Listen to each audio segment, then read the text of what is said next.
राहुल गांधी जी को 2 साल की सजा हुई है, उस पर क्या कहना चाहेंगे? देखिए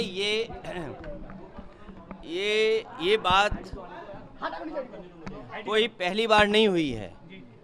अगर आपको याद हो, जब से भारतीय जनता पार्टी की सरकार उत्तर प्रदेश में आई है, उन्होंने प्रशासन और सरकार का साथ लेकर के पहले तो झूठे मुकदमे लगवाए और कई ऐसे मौके आए हैं जहां पर प्रशासन ने और शासन ने मिलकर के समाजवादी पार्टी के कई सदस्यों की सदस्यता ली है। आप याद कीजिए, मोहम्मद आजम खान साहब, उनकी सदस्यता गई, उनके बेटे अब्दुल्ला, उनकी सदस्यता गई। इसी तरह समाजवादी पार्टी के जो सिटिंग एमएलएज हैं, उन पर केस लगाना, इरफान सोलंकी कानपुर, और एक अधिकारी बुलाया गया, बाहर से लाया गया, दूसरे प्रदेश के कैडर के अधिकारी को बुला करके ये निर्देश दिए शासन ने और सरकार ने कि आपको इसकी सदस्यता लेनी है। अभी 2 दिन पहले अगर आपको याद हो, विधायक इरफान ने खुद कहा कि ये मेरी सदस्यता लेना चाहते हैं, इसकी वजह से अन्याय कर रहे हैं। उत्तर प्रदेश में समाजवादी पार्टी के कई सदस्यों की सदस्यता इन्होंने, बीजेपी के लोगों ने ली है। आज कांग्रेस के पार्टी के सबसे बड़े नेता की सदस्यता गई है।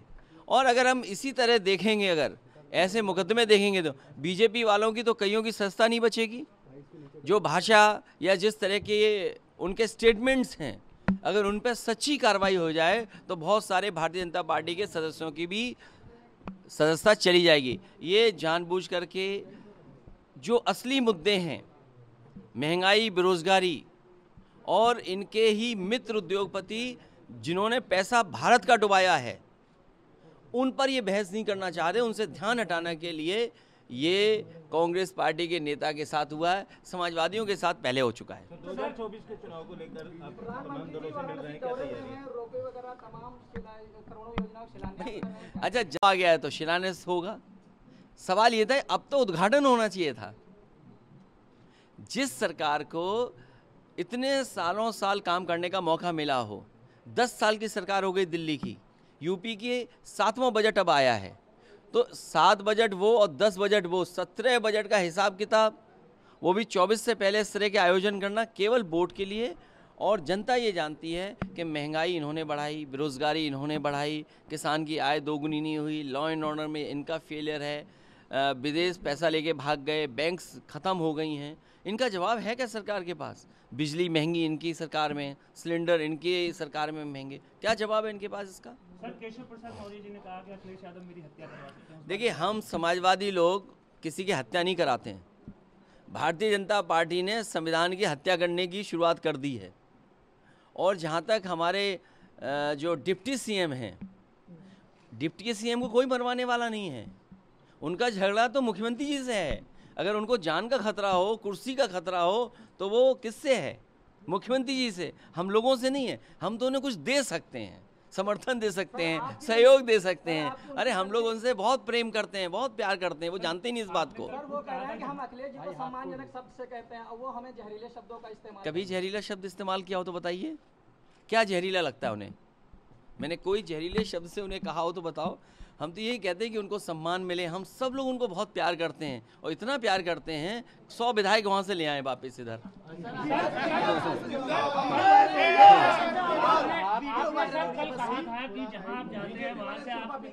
देखिए, वो ले गए, वन विभाग ले गया, आज आप यहाँ पे आए हैं, तो क्या इन कार्यकर्ताओं के साथ भी कुछ हो सकता है सर? देखिए, सारस हमारी स्टेट बर्ड है। हमें सबके को मिलकर के आरिफ को बधाई देनी चाहिए थी और सरकार को उसको धन्यवाद देना चाहिए था कि जिसने एक घायल सारस की सेवा की, उसका इलाज किया और उसको ज़िंदा बचा लिया। अब ये अलग बात है कि वो मित्रता हो गई। अगर मित्रता हो जाएगी तो उसको साथ रहना है उसके। आखिरकार सरकार ने क्यों छीना? ऐसे तो बहुत सारे लोग दाना खिलाते हैं, कभी बिस्किट खिलाते हैं, क्या सरकार उनको छीन लेगी? और आपने टीवी में देखी होंगी तस्वीर, वीडियो कि मोर को भी खिलाया गया था। क्या ये वन विभाग के लोग मोर को पकड़ने गए थे क्या? हमारे आपके घरों में, गांव में मोर आ जाते हैं, तो क्या उन सब पक्षियों को पकड़ लोगे आप? ये कहाँ का कानून है? उसने पकड़ा नहीं था, वो सेवा कर रहा था और अपने खेत में खुला छोड़ा हुआ था। अगर कहीं भी कैद किसी ने बताया हो तो बताइए। निकाय चुनाव को लेकर आज सुप्रीम कोर्ट में सुनवाई। फारूक अब्दुल्ला साहब ने कहा है ड्राइवर जो है इतनी जिंदगी लेके जा रहा है, गियर इतना तेज लगा रहा है, उस पे क्या कहना है आपका? यहाँ ही टक्कर हुई थी एक गाड़ी की अभी कुछ दिन पहले नोएडा ग्रेटर नोएडा में। तो ये तो सरकार की जिम्मेदारी है कि समय समय पे ट्रेनिंग दें और समय समय पे उनको जानकारी और जागरूक करें। पिछली बार आप आए थे तो एनकाउंटर की बात की थी, फर्जी एनकाउंटर हो रहा है अभी। एक बहुत फर्जी एनकाउंटर हो रहे हैं। ऑडियो वायरल हो रहा है डॉक्टर का कि रिपोर्ट जब बनाएंगे जब पैसे देंगे आप। 25,000 रुपये मांग। देखिए मैं आपसे ये कह सकता हूँ और आप में से बहुत सारे लोग जानते होंगे कि करप्शन इतना किसी सरकार में नहीं हुआ।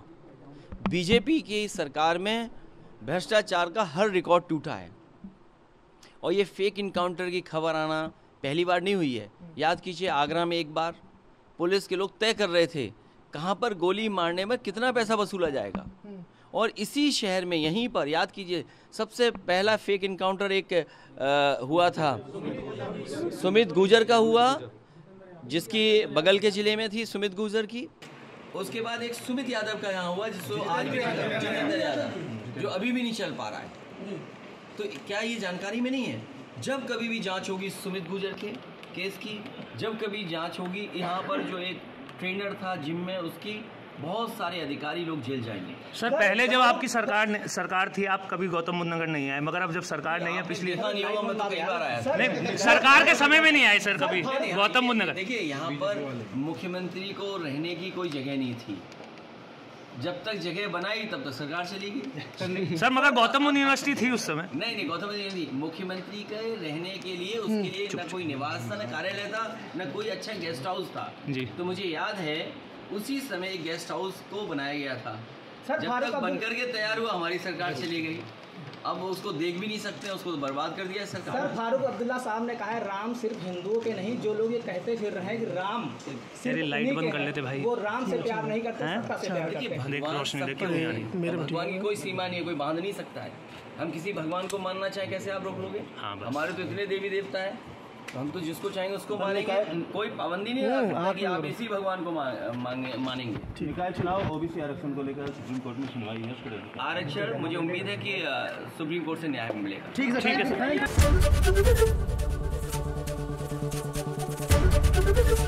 एबीपी गंगा, खबर आपकी, जुबान आपकी।